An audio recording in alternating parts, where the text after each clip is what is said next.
Hey everyone, welcome back to NailNovice. I am a bit blocked up today, but the show must go on. Today I'm showing you the ever trending neon smoke nail using gel polish and nail pigment powders. We're going to start with 2 coats of black gel polish curing between each layer. Out of the lamp, we're cleansing the inhibition layer well. We don't want any pigment sticking where it doesn't belong. Then we're wiping the majority of polish off your white gel polish brush and using the side of the brush to make a squiggle down or across the nail. This step doesn't need to be fussy and we're not curing just yet. Take a brush of your choice and use some acetone to disperse the white colour. Fade and dilute some areas and not others for a more natural looking smoky effect and cure.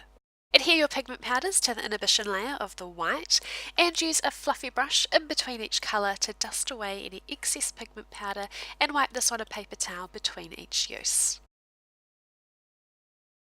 Seal your pigments in with a structure gel or top coat. Add top coat and cleanse to finish your design. That's it for today's nail design. Be sure to check out my playlist for other designs using nail pigment powders and subscribe.